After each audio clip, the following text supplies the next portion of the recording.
Hey everybody, Kevin here for the Mississauga Muskies Lacrosse Association. I have been asked, what do I do when I have only 3 lacrosse teams in one division or one age group? Well, to make best use of the floor, especially if you have a one-rink facility, you want to make sure that you have all 3 of your teams interacting on both days. Now, in the last season I ran, it was Tuesdays and Thursdays for my combination bantam midget age group. On Tuesdays, we would reserve 90 minutes of floor time to run what I call the rapid fire night. And here's the way that it works.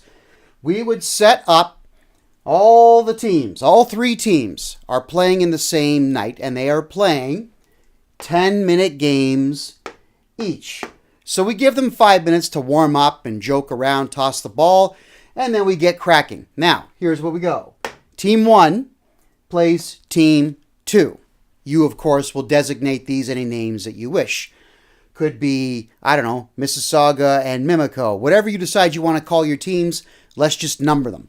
Team 1 plays Team 2 for 10 minutes. If there is a tie, there is a shootout. Sudden death shootout, first 3 players, and then you cycle through until there's a winner. 2 leaves the bench. 3 comes on the floor. So Team 1 will now play Team 3 for 10 minutes. At that point, 1 is now done their 2 first games. 1 leaves the floor, and 2 comes back on. So 3 plays 2 for 10 minutes. And then 3, having played 2 in a row, they leave the floor, and we have 1 comes back on for a 2 versus 1, 1 versus 3, 3 versus 2, 2 versus 1, and 1 versus 3. I suggest using the chart this way because you always take the team here and move it down. So 2 moves down, 1 moves down, 3 moves down. Yes, mathematically speaking, 1 team gets 1 extra game. So you see here, Team 1, they play twice, and at the end of the night, they've gone 1, 2, 3, 4, 5, and 6. Whereas Team 2 has gone 1, 2, 3, 4, 5, and Team 3 has gone 1, 2, 3, 4, and 5.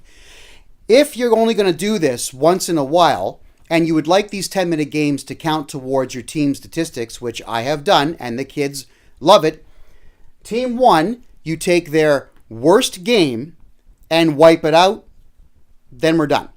Everyone's got 5 games, so 1 game doesn't matter. Or what you do is you keep very good records of this. The following week, when you run your rapid fire tournament, is you take Team 2 and start them. So now Team 2 will have had 6 games to the other team's 5.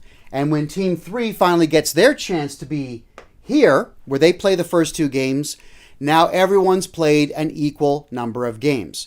Again, if you cannot do this, if you just don't have the time or the floor space, you have to wipe out the worst game for whoever has extra games and count the rest towards your stats. Now, you could also be the kind of guy that wipes out the best game. Both are completely acceptable, and both mathematically are completely fair. So this is what I would do on Tuesday nights. Give the kids the rapid fire games, count them towards the final league stats, and then on Thursdays, you just do a double header. So you've got 2 hours of floor time on 1 rink. Again, Team 1, they will play twice on this Thursday. Oh, let's get our markers out here.